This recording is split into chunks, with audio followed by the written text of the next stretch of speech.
All right. Hello and welcome to DCP SideQuest episode number 57. The rounding up July, the first month of summer.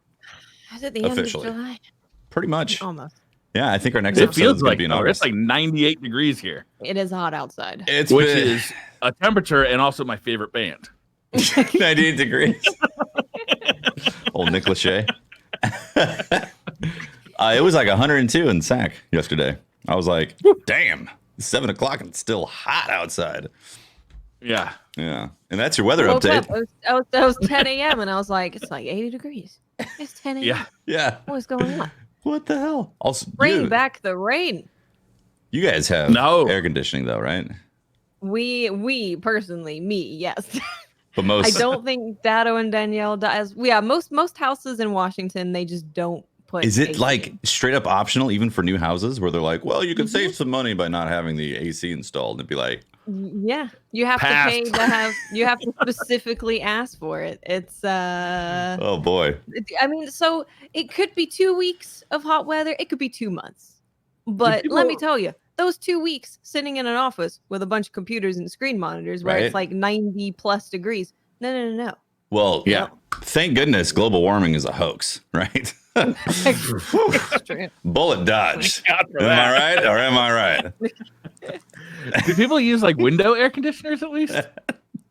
They do, yeah. Or some people just suffer through it and then they get over it and then they're like, oh, well, don't need it now. In my office, like even if it's 70 degrees outside, it just gets hotter and hotter. Like as I sit in here, because like there's multiple computers and the monitors and like, various other pieces of electronics that are all producing heat. And like if it goes untouched, like if I just close the door and just let it heat up, it's like a ramp. It'll just keep going. I don't know when it would stop, to be honest with you. Like eventually I think things would start to thermally shut down. Yeah, I've got it set up in the house where only the upstairs gets the AC, and I've shut off all the vents except for my office. So really? It only it only pumps in our place or my office. Yeah, yeah. Mainly because it's a rental. I'm not going to install a what is it, the two thing. You know what I'm saying? The mini split. Mini split. There it is. Thanks, Briar. Yeah, for your professional I've thought about AC doing consulting. that. But my office is like on top of a garage, so like I'd have to route it like really far, or like have the AC unit in the front of the house, which is not acceptable. Yeah. So HOA would be like, nope.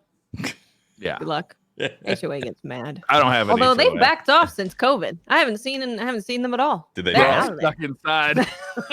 No. Did they catch the Rona? I'm not going near any of their houses. Yeah, exactly. Stay away from the affected houses.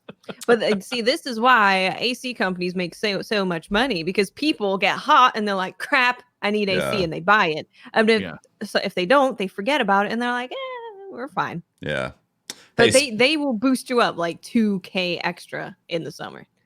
Yeah. Pro AC buying tips. True. Next year. Yeah. And speaking of air Wait conditioning, until winter.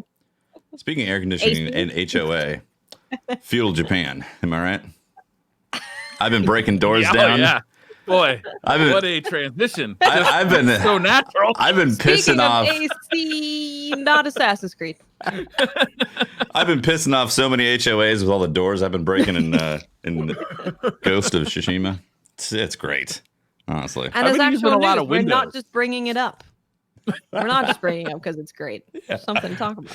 Yeah, so I often, when I enter a house in that game, I often cannot be bothered to hit the R2 button to like open one of those, paper doors.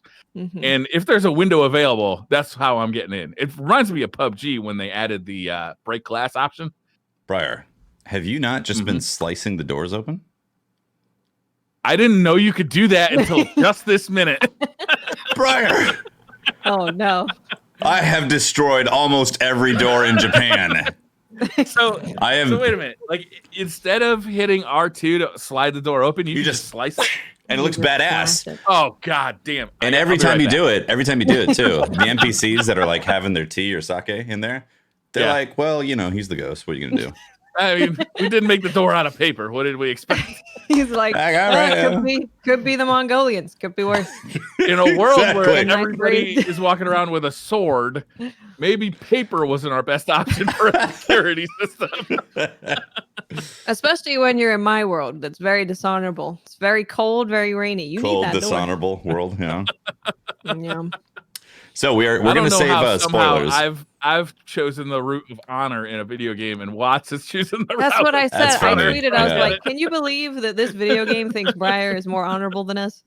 There is something wrong here. So we're definitely going to save spoiler talk for next week when Eric's is back, because Eric's is not here right now for audio listeners who can't see. At least next week. Good Lord, this game is long. Yeah, it's very long. Yeah, I look at the map and I'm like, oh Lord, I got a lot to do.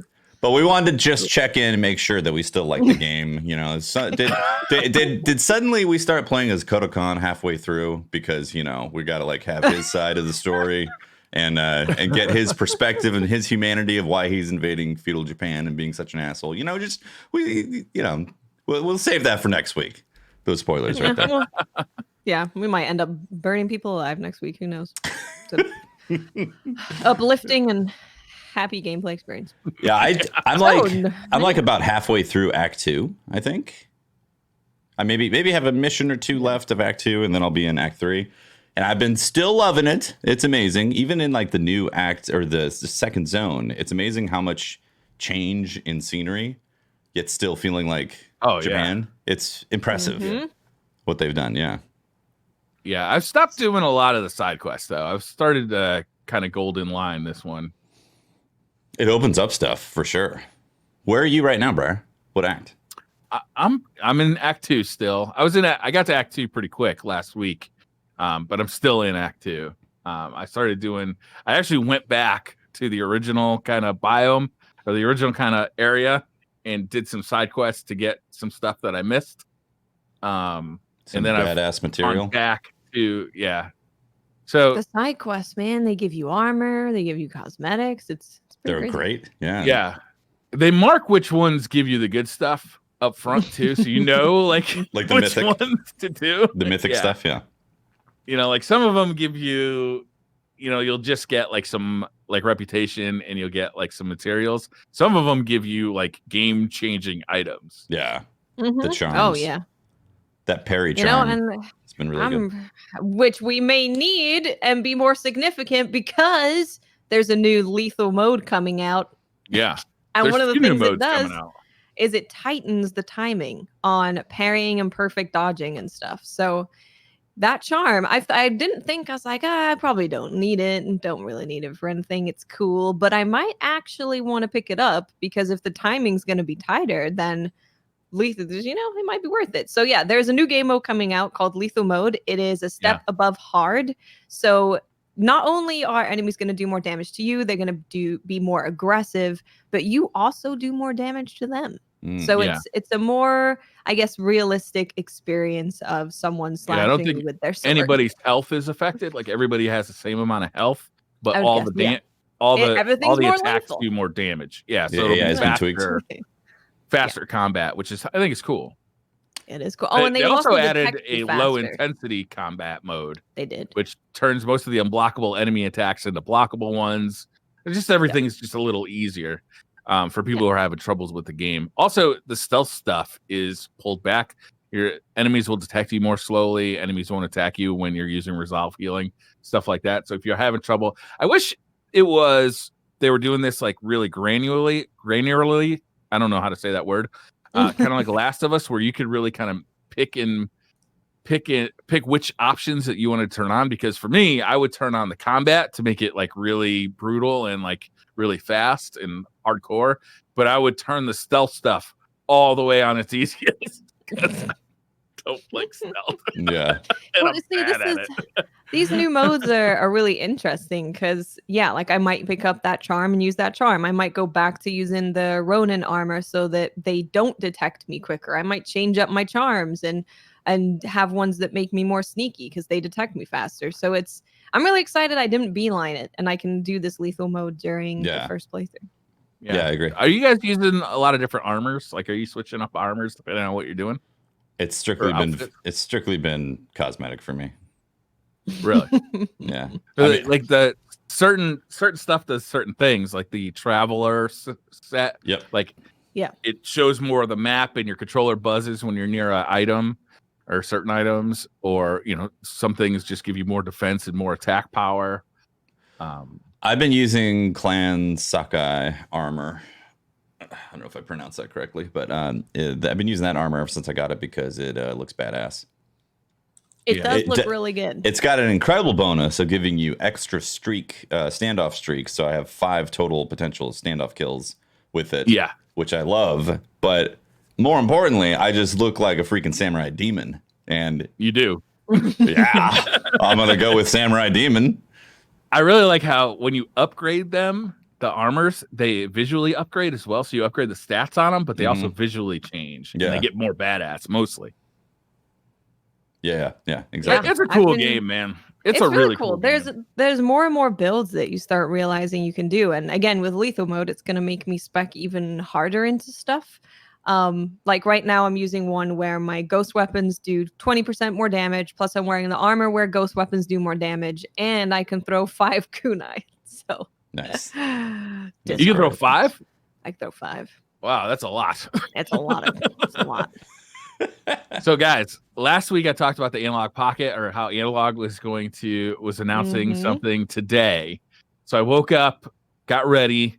It was at 8 a.m. your time, 11 a.m. my time, which meant I have to wake up early, right?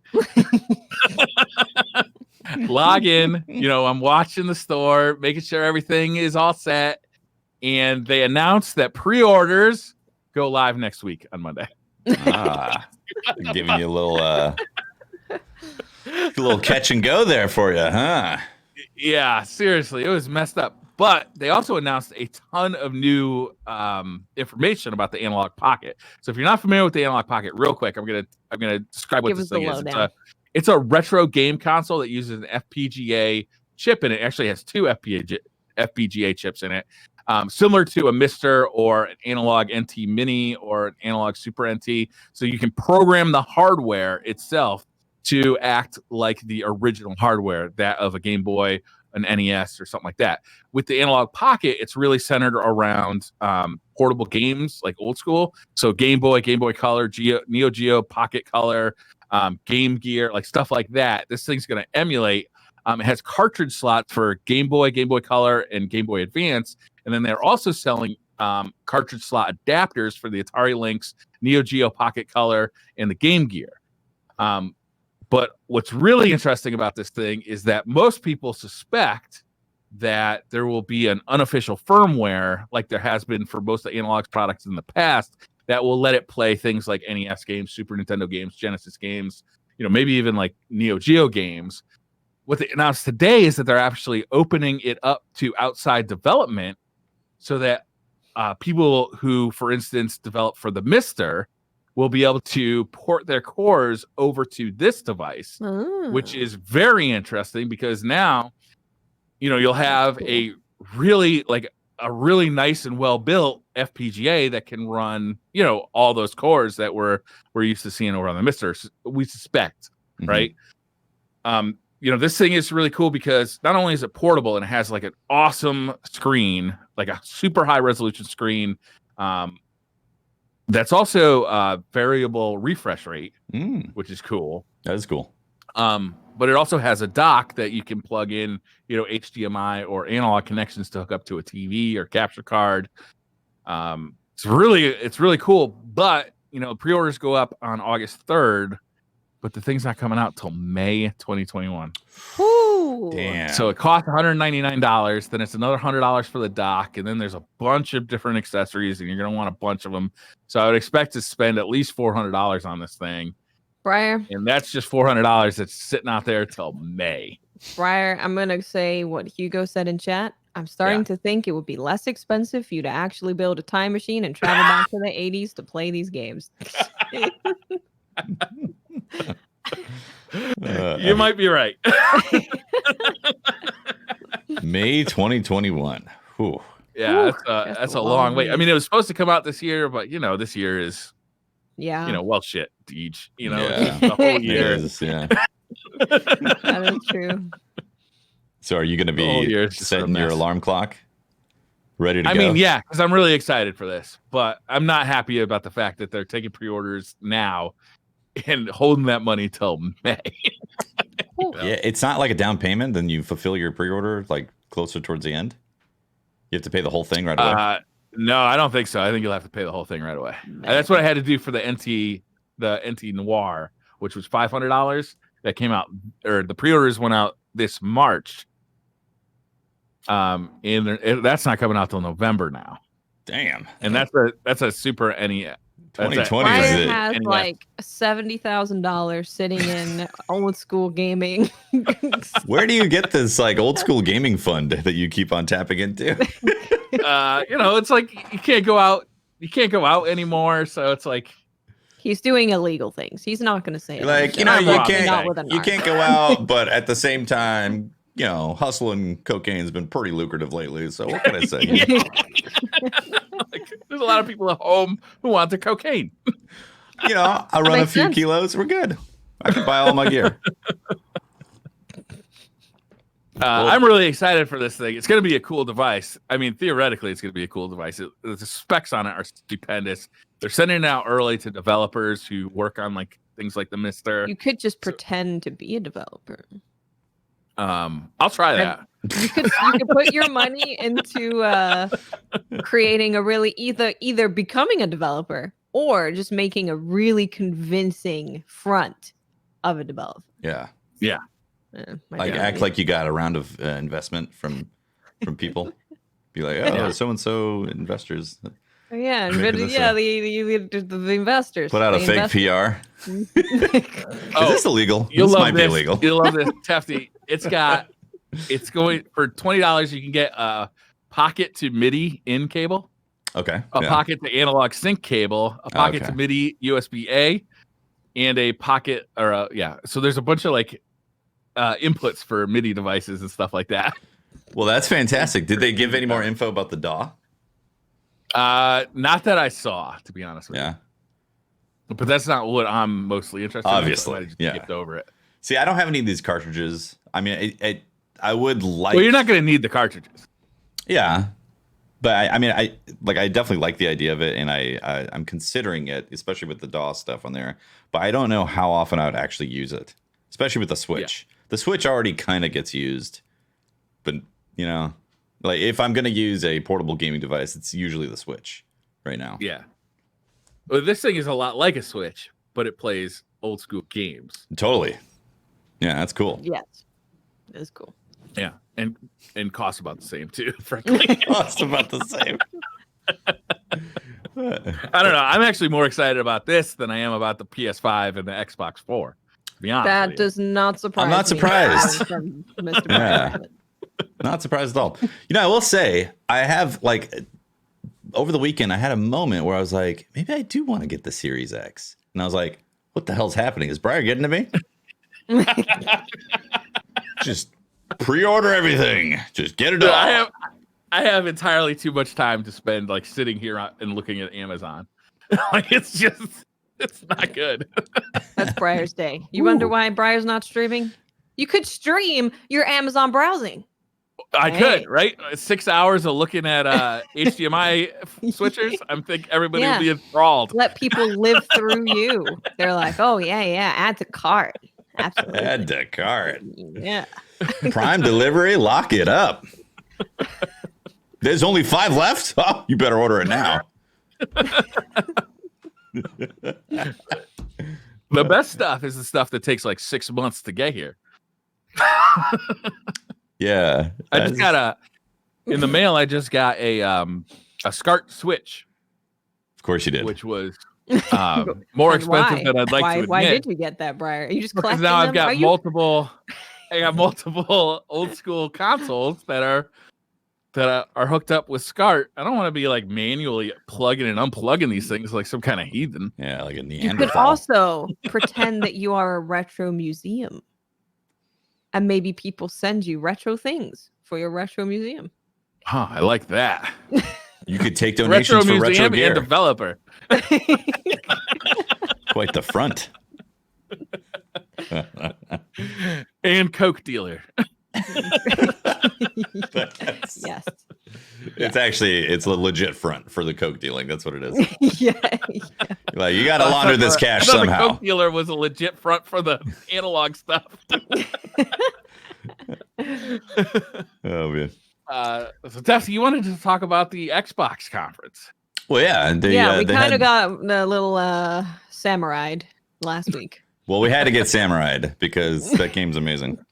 I mean, I think it would be it'd be strange if we didn't talk about the Xbox conference because that happened last week. We may be called PlayStation fanboys if we did not. Yeah, they had a conference. It definitely had mixed reviews in its reception.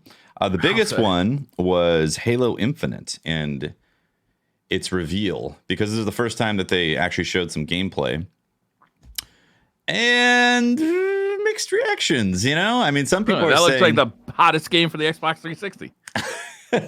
Some people are saying that they stayed true to the Halo aesthetic, which I don't know. I don't agree with that. I feel like it looked flat. It looked like the texture maps weren't there. I don't know. It was a very strange presentation because you had the super high detailed rendering of the suit being made, which looked incredible. It looked like all the budget went into that for the graphics. Yeah, that was all pre-rendered, though. Yeah, that was all pre-rendered. That's not actually on the console. And we're getting to the point where we're kind of getting used to things being rendered in engine now, right? Mm-hmm. So you kind of you're starting to expect that. And then they dropped the gameplay, and the gameplay looked like it was 5 or 10 years ago of what it should have been in terms of like the look and the feel. Like it's not just visuals. I felt like animation wise and combat wise, I didn't really see a lot of innovation in it. And like there is some cool stuff there though, right? It's like it was running at 60 frames per second. It is more of an open world than what we're used to in Halo. So there is some good stuff. Like you can see far away. There was very, very obvious pop in though. Did you guys see Digital Foundry's video about that demo? I didn't. No, I did not. They took a real close look at the lighting and kind of showed how the lighting could make a big difference for this game. Mm-hmm. And it's something that may not get implemented until later in development. Although we're pretty close to that game coming out, right? Like we're 4 months out. Away? 3-4 months out. Not far away. Yeah. Like a decent amount can change in that period, but the fundamentals I wouldn't assume can change. Yeah. Months. Yeah, it was very shocking to be honest, because I'm a Halo fan. I'm definitely going to play it. I'm looking forward to playing the new campaign, even if it is a god awful experience. I'm going to be like, well, I played it. You know, like I'm definitely going to play it. Like I'm looking forward to actually getting a new Halo installment. But as the first entry into the visuals or the look and style and feel, I felt like it was a bit of a step back because Halo 4 and 5 I thought actually looked a lot better, and those those are previous entries. This one it just didn't sell me an Xbox, that's for damn sure. Like it didn't say holy shit you need an Xbox 4, you've lived all this time without one, how could you even make it to this age? So the whole open world concept, I'm actually looking forward to that. I know some people might be like, open world, come on, what are you doing, Halo? Like I actually think it's cool that they're doing more of an open map type of style. Also, the map was cool. I thought the map was awesome. And it's great that they're targeting 60 FPS. I appreciate that stuff. But I was definitely expecting more of a leap visually. And not just lighting. I'm talking about an evolution of the game. I don't feel like that's happened with 343. Mm-hmm. You know? Yeah.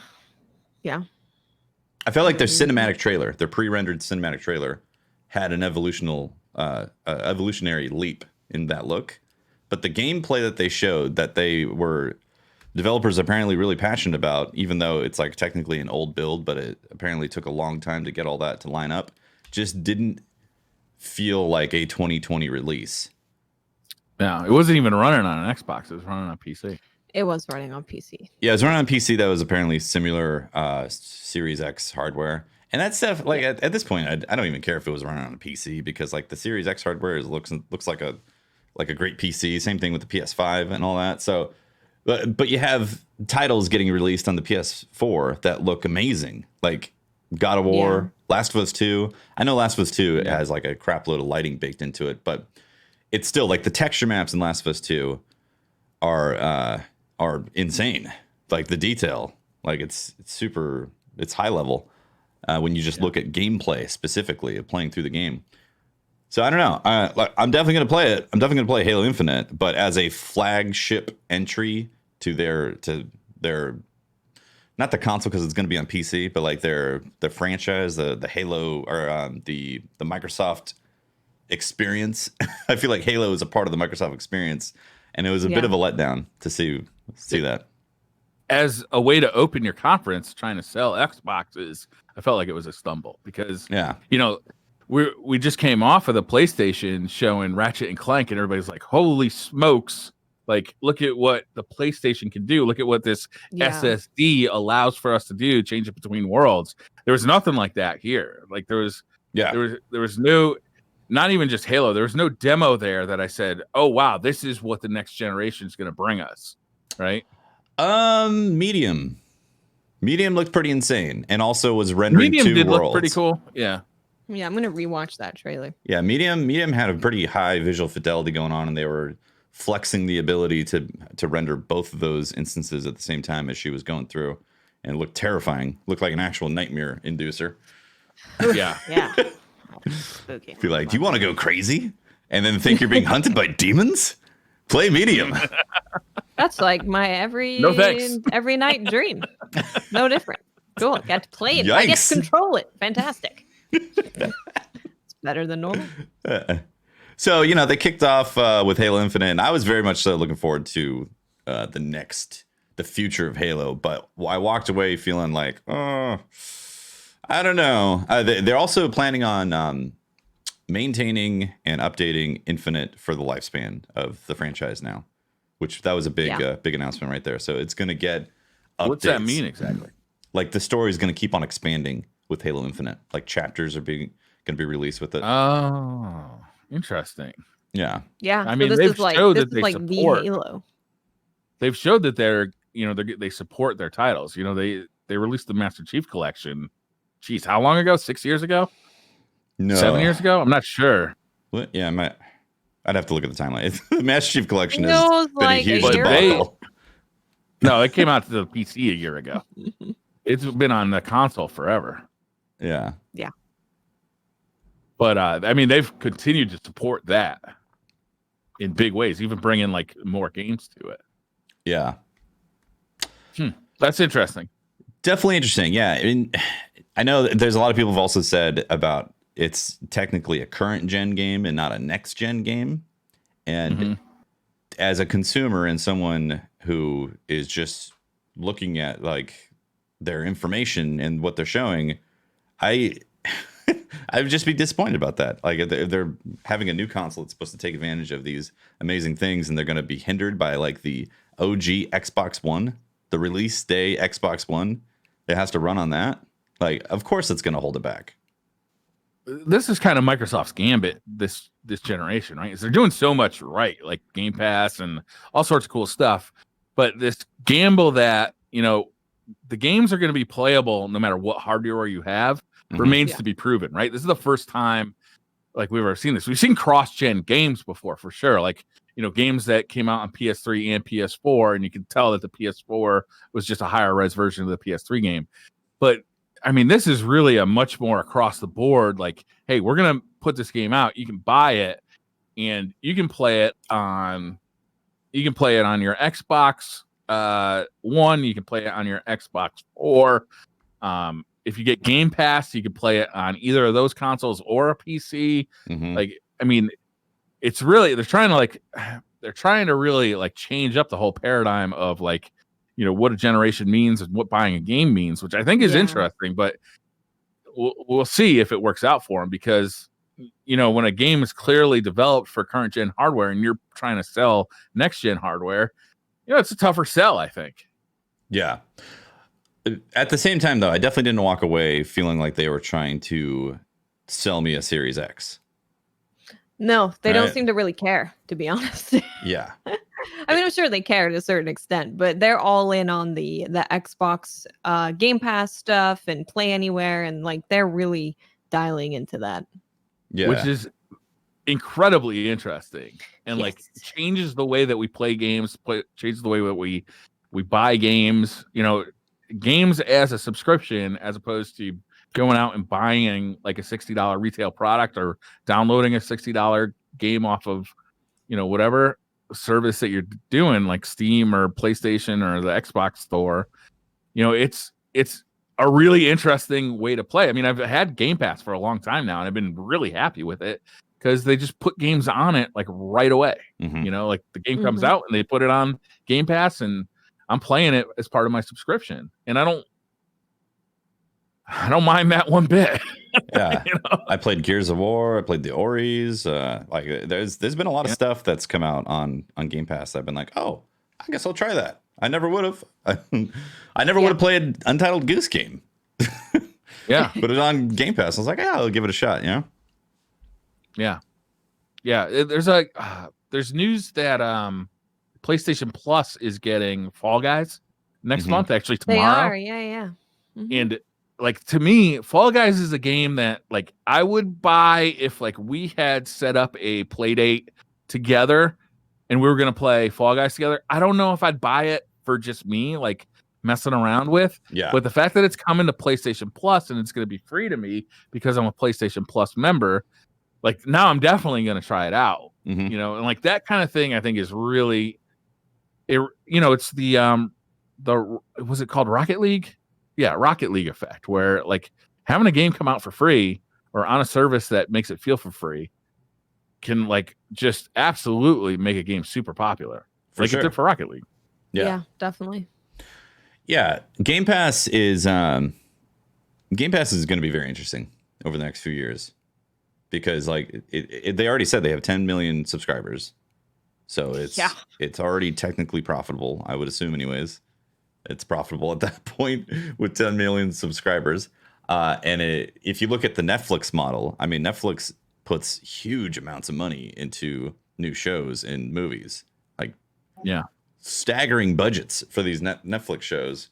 And it's because they are making a ton of money off of those subscriptions and they don't want the content to run dry. So if you look at it from that perspective, like they're like, yeah, the Series X is there for people to have an option to play all that if they need it. But if you already have a PC or if you already have an Xbox One, like they're making it the service, the de facto service for gamers to be able to play all the stuff. The big elephant in the room though is, can they compete ever with the PlayStation or the Sony exclusives? And I don't know. I don't know either. That's a tough one. I mean, they showed some cool stuff, like as far as like titles that are coming in the far future, like Fable is, you know, really interesting. That Obsidian RPG that the new Obsidian one. Obviously everybody's looking for an Obsidian RPG. That's a big deal. But all we got was, you know, title screens, you know. Yeah, and some cinematics. And the fact that it's called Fable. Right. Yeah. Not Fable 4, not Fable Infinite. It's just Fable. Well, I mean, pretty exciting. I think we got nothing out of that. I mean, that's a working title, maybe. I don't expect to see that game for years, 3 to 4 years, maybe. Yeah, don't know. Yeah, I guess it depends. Obsidian RPG. Yeah, I guess it depends on what point in the life cycle did they decide to show it to us.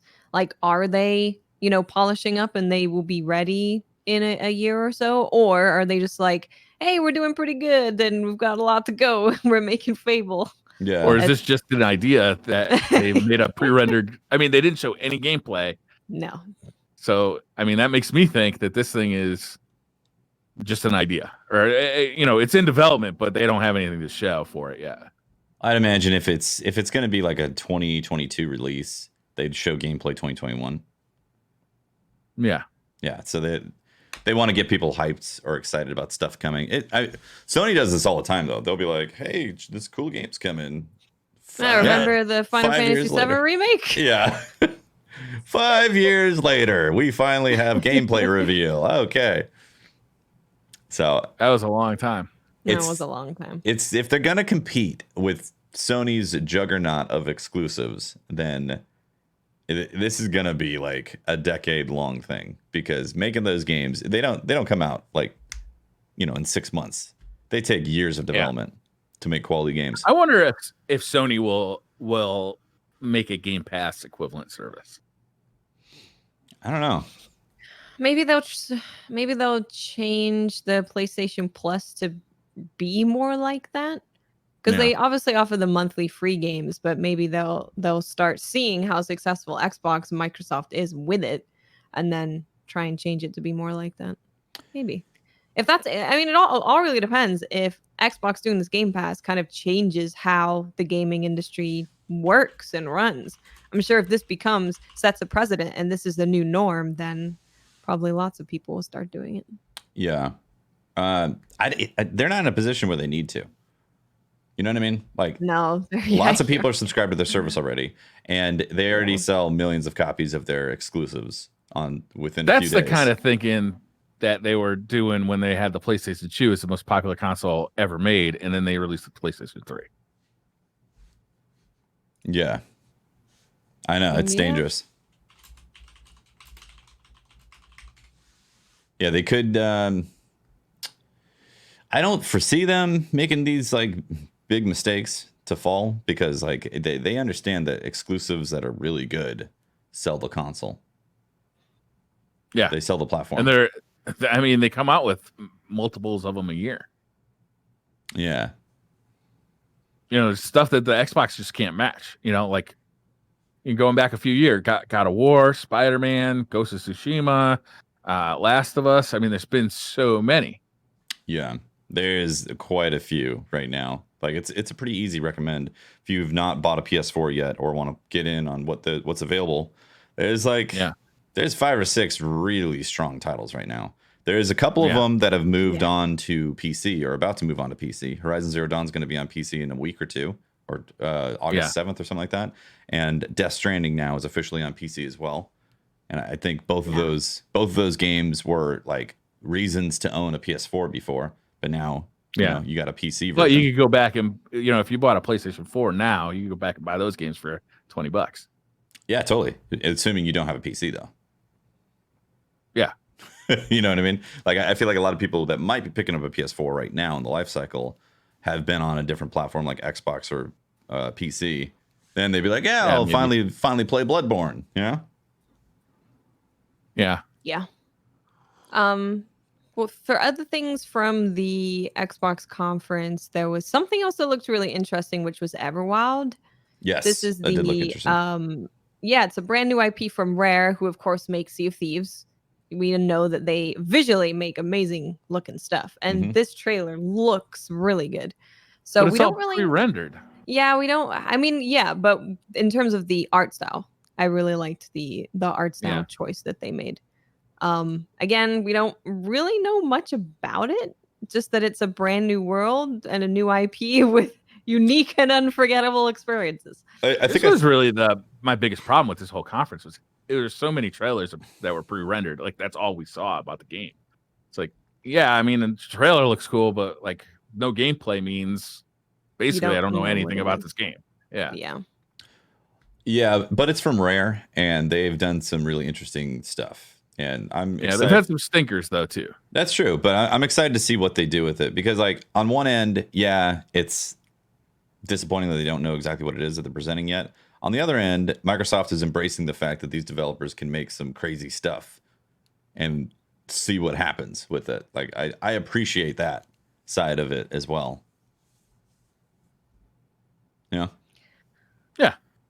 Yeah, we don't really know. It seems like a concept. Pete in chat said that Rare has stated since the trailer that they haven't locked in exactly what it is yet officially. But apparently it's an adventure game. I guess maybe they know that it's an adventure game, but they just don't know like where they want to take it in terms of adventure games, because an adventure game could be anything. Sea of Thieves could have been that way too. Sea of Thieves could have been a game where they're like, we don't know if we want it to be like a multiplayer pirate thing or if like a single player experience. Like, you could have seen that gone both ways. Yeah. So overall, I mean, the CG renders look awesome. Like it looked really fun. What was that game where you were playing in the yard? Like you were little people the Honey Shrunk the Kids. Yeah, game. what was the name of that game? Because that game actually had gameplay and it looked kind of fun, and it was made by Obsidian. Yeah, that's a game that we would play together. A DCP stream. I can see that. Yeah. Grounded. That's right, Grounded. Yeah, we should definitely mark that for whenever it comes out. Grounded. Yeah, I'll keep an eye on it. Right. Yeah, so overall, the conference wasn't exactly exciting. I felt like PlayStation's conference from their new games was definitely more of a evolution moving forward into next gen with what they were showing. Like you were saying, like Ratchet and Clank really highlighted the SSD stuff. Yeah, the Microsoft. They're trying to sell a new console for sure. Yeah, Sony is for sure. They definitely are banking on people are going to buy the PS5, and that's their platform. And they want to make it the platform. I don't know how much more PC stuff is going to happen.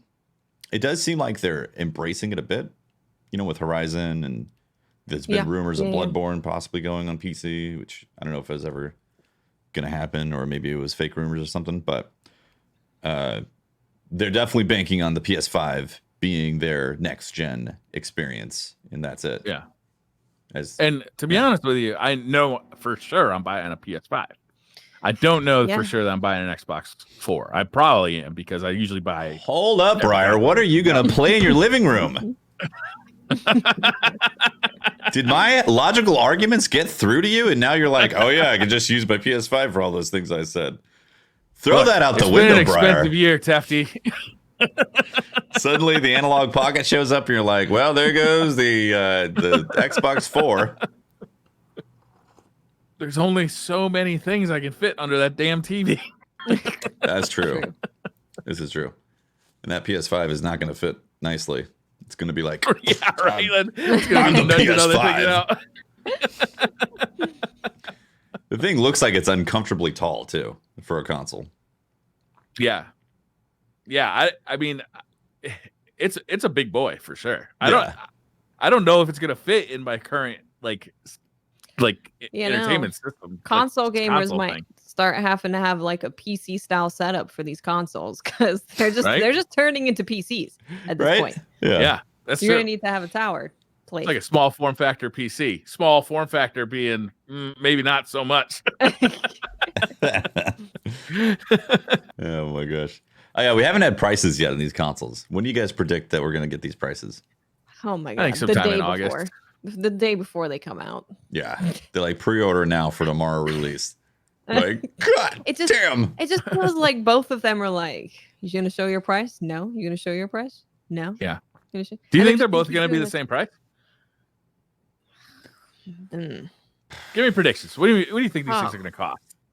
I think $420. Oh, nice. Is it $419.99 or $420 even? $419.99, $420 with taxes. Yes, it's a 1 cent tax. Impressive! Wow, Sony, how did you do it? I think it's going to be $500 for the PS5. Yeah, and I don't know if it's digital. What about the digital one? I think the digital is going to be $500, and if you want a disc, it's going to be $600. Oh shit! I really do, because I think they're phasing out. They probably make more money in general if they just go strictly digital from people buying on the store, and they know the people who really want that will pay the premium. God damn, $600 though. They put a console up there before and it did not work out well. Yeah, it is 2020 though. That's true, and things are going so well now that like. 2020 is just just cruising by. Yeah. I don't know. What do you think about the Xbox then? I think the Xbox is also going to be $500. Yeah. What do you think? I think 500 is a good spot because I feel like when you get above 500, it feels unreasonable to me. I don't know if it's like that for other people, but past that, it's kind of like you're leaving console prices at this point. But 500 and below feels like it makes more sense. Yeah, it feels like the target. 500 is a lot, though, man. That is. I mean, and that is a lot of money. That's not the only thing you buy that day, right? It's like you buy the console, then you buy maybe an extra controller. You want a couple of games to play when you bring it home. Yeah, there's always, like you're probably closer to like 800. Like assuming a console is 500, probably closer to 800 by the time you get out the door with sales tax and everything. Mm-hmm. What about your cocaine connections? Oh, I'll hook you up. I'll hook you up after the show. Thanks. I'm really looking for a cut. The cartel doesn't like me to talk about it publicly. Strict contract. I'm thinking $500 is going to be the top end. I think that the Xbox will be 500, maybe $549.99. Maybe. I mean, that thing is a monster of a console, right? It's just like packed with hardware. Yeah, both of them. But they also have Lockhart, which they haven't announced yet, which is going to be a cheaper version of that console, right? It's going to be. What if there's versions with more storage? Oh no. Oh God. But I think the PlayStation 5 has to be $499 for the physical and like $449 for the non-disc. Maybe $400. Yeah, for the digital. Maybe $400 for the digital. I think you're dreaming. I mean, they can take a more of a loss on the digital only version because they know that anybody who buys that can't buy used games. They have to buy the games from the PlayStation Store, which they make like 30% off of each game sold on that store. So like they could take a bigger loss on the hardware because they know that they're going to get it back on the software. Every game you buy has to come through their retail marketplace, and they're taking a cut on that. Interesting. That is true. That is interesting. I think they're banking on demand though, that people are going to want it so much that they're going to like exhaust their supply in the first month easily. Oh, they're definitely going to do that. Both of them are going to do that. They're both like going to sell out immediately. That's why I don't think it's going to be the first year that we see like what is the demand actually like once they restock, and are we seeing these things on the shelves at Walmart in March? Well, that's why I don't think they're going to try to make it like financially attractive. I think they're going to get what they think they can get out of it, and try not to burn patronage from their fans. You know, if you make it 600 or more, it's like, okay, Sony, what the hell are you doing? Yeah. Yeah. I mean, Sony's got the PlayStation 3 to look back on. Like they launched a console that was not well received right out of the gate. It sold out at launch for sure, but like over the course of the next year, it became very apparent that these things were too expensive, and Sony was not presenting a good enough value to gamers. And there's not going to be a ton of launch titles for this thing, right? So yeah, it may be that it launches and it doesn't sell a ton, but later on, once the games start to roll in and there's a price drop or two and a redesign, of course. I don't know. It's a confusing time without knowing what the price is. All right, what? It's hard to even. I'm going to change it. They're going to have a change of heart. They're going to decide to give back to the gamers. And it's just going to be $299.99. $299. Everyone hates gamers. That's not going to happen. Sony's like, gamers need love. It's hard. It's hard times out there right now. We're gonna throw them a bone. $299.99. If they release Elden Ring as a launch game, they might make their money back because everyone in the universe will buy Elden Ring, and then whoop, there you go, everything's fine. So yeah, maybe if Elden Ring is a launch title, $299. Have we heard anything about that game? No. I thought it had been pretty well. I thought it had been pretty like that game's two years out still. It's probably a ways away. I was honestly surprised we even saw like that kind of trailer at E3. I was really surprised. Yeah. Yeah. I was super surprised to see it because it was still kind of in a rumor mill type of situation before they showed it. So I was super surprised. I don't know. Are Sony showing off more things anytime soon? Do they have another conference coming up? They definitely have another one. Yeah. Okay. Yeah. When's that? So does Xbox. I think it's in August. Okay. Yeah. I mean, they got to announce a price on this thing sometime. True. I don't know. Maybe they'll just tweet it out. We're going to collect tears of anguish or excitement, one way or the other, by the price. Yeah, I don't know. I mean, if it's $600, man, that's a tough nut to crack. Even $500, that's a lot of money, man. It is, especially in a day where there's record unemployment. Yeah. Yeah. I think 500 is the sweet spot. And I think they know that. If it's over I think 600, if they can get the digital version for 400, I think that would be better. I just don't see it happening. I really don't. I don't actually think they're gonna come out at all. Yeah, they're moving it. 2021. Yeah. 2021. What's the PS4 Pro right now? Let me look. PS4 Pro price. I think it's still like $400. Yeah, $400. So Actually, it's gonna be $600. It's gonna be $700. There's weird. Oof. The 1.84 teraflop PS4 Pro. $400. Oh my god! They just discontinued the Xbox One X. So you can't get that anymore? Really? I did see that. I have a Relic. You can probably still find it in store, but they're not making it anymore. Dude, I have a vintage console. Mm-hmm. That's right, the collector's edition. They only made it for like a year and a half, right? Or 2 years? Yeah, not very long at all. Boy, that is it. With all the confusing messaging that Microsoft has done, that's very confusing. Yeah, I mean, I would have expected them to keep that one and get rid of like the S, but I guess the S is so much cheaper than the X that, I mean, I wouldn't buy an S right now for the life of me. Like, there's no way in hell I would buy an Xbox One S right now. I wouldn't buy a console right now unless your console just broke and you need to play it because you're playing weekly with your friends. Yeah. Mm-hmm. Yeah. Yeah. Or if it plays Nintendo maybe they never game come out from the cartridge. NES. Oh, yeah. If it plays Game Boy Color games, then I'd definitely buy it. You sold. Yeah, it's gonna be interesting. I don't know. There's a lot of big question marks this fall. Yeah. Yeah. It's gonna be fun to watch like what happens even after the launch, right? Like over the next year.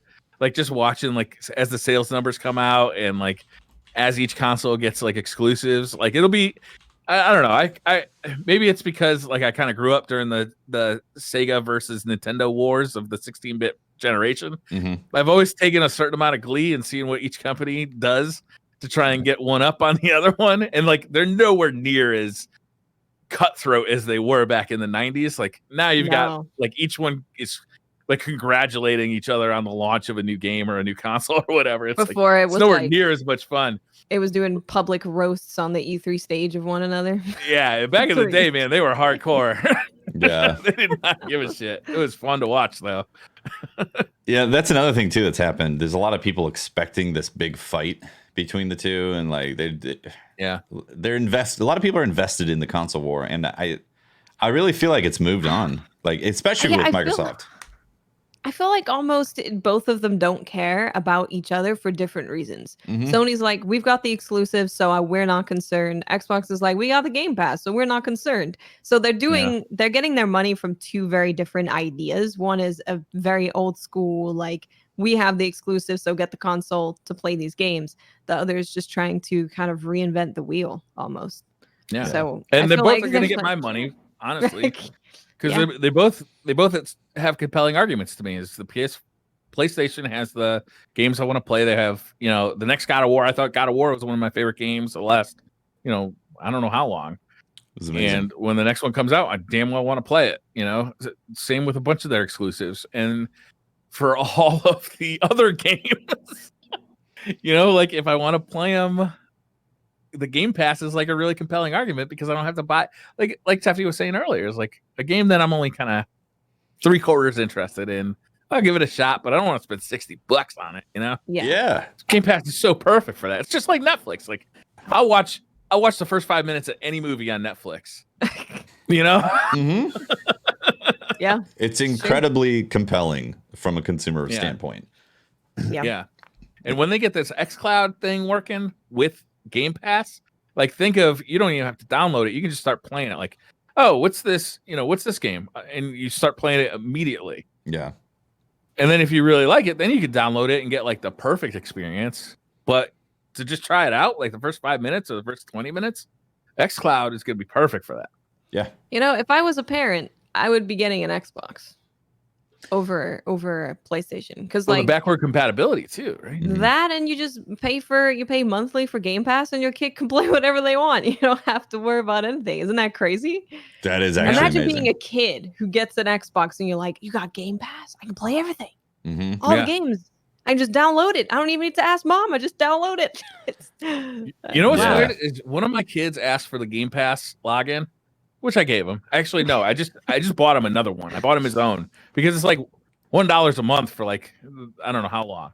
So yeah, here, have this. Right, it's so cheap, even when it's full price. The other kid doesn't have any interest in it. Huh? Does the other kid only play Fortnite?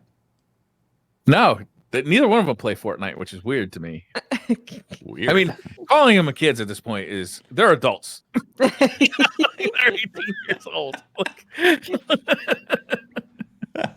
Is the other kid who's not a kid, do they like very specific games? Because I think so think Game Pass is like, I just want to try everything. I'm into a bunch of things. I'm going to just, play a bunch of stuff. But if you are, I like Souls-like games, then, hey, you're just going to play a PlayStation and play those very specific games. Well, one of them was so into MapleStory that when MapleStory 2, when MapleStory 2 closed down, they sent him a gift basket. That's amazing. Wow. That is amazing. Yeah, it came in multiple boxes. Like, it was a lot of stuff. Thanks for playing our game. Wow. Yeah, amazing. Well, I think that probably rounds out this episode of SideQuest. It probably does. Eric keeps thinking we're going to talk spoilers next week, but I'm not so confident. I'm not either. I'm going to try to finish the story by next Monday. I'm going to try. Got to follow the birds, Tefty. I have been. Man, bird is the freaking word all the time. I'm like, oh, burr, and then like the fox shows up. Have you ever had like you're on your way, like you've got a side quest marked on your map, and you're following the wind to that side quest, and then you see a bird, and you get distracted by the bird, and it just brings you in a roundabout way back to the side quest. Yes. I have done that. Yeah, I have. I think No, I was gonna say that the worst that I've gotten distracted by the bird, and it's really messed me up, is during like missions where you have to search an area, and it's quite a large area, and I'm looking for like flowers or smoke or something, and I see it, and I'm like, okay, cool, I know which way to go. But then a bird shows up, takes me some other direction, and then I'm like, I have no idea where I was gonna go. Absolutely no idea. I can't see it anymore. Yeah, I half like the birds and I half hate the birds because they're so meandering, and like the field of view is pretty small in the game too. So looking around trying to find the damn bird at times can be annoying. So when a bird shows up, I'm like, do I really want to deal with this bird?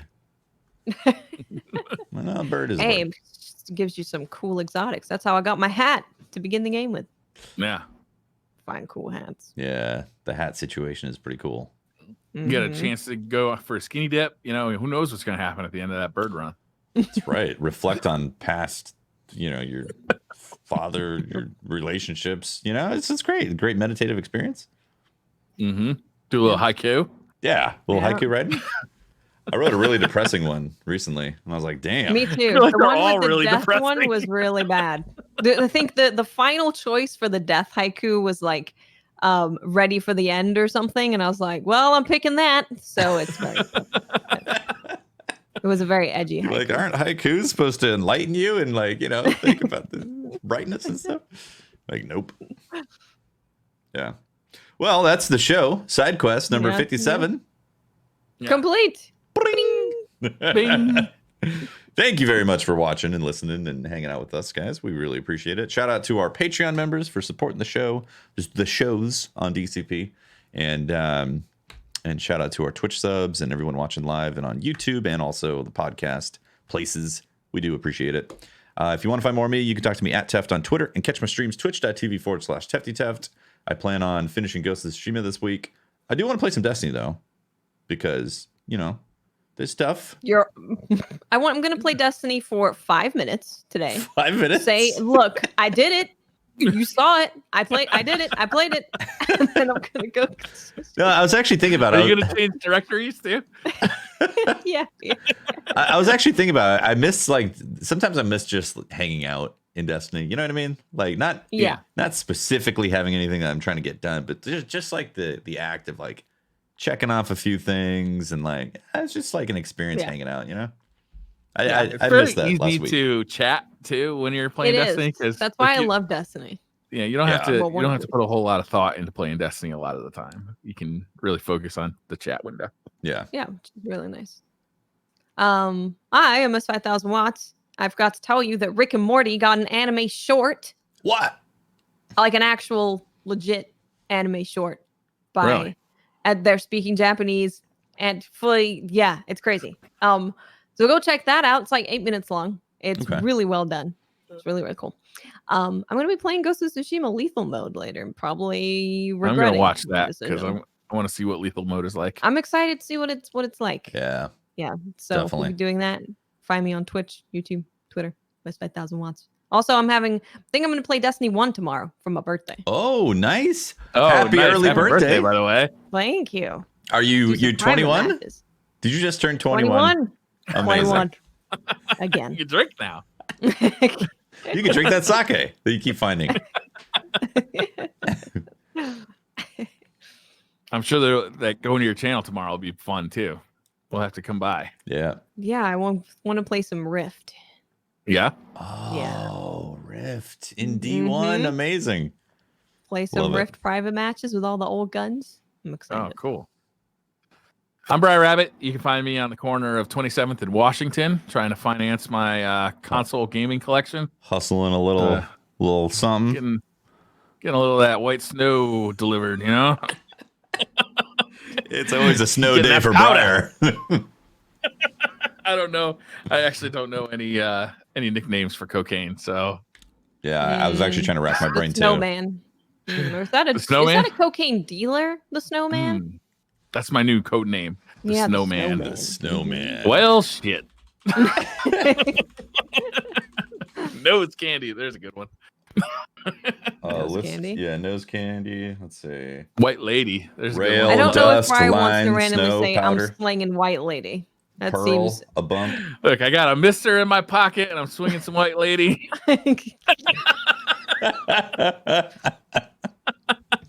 Yeah. Booger sugar. Can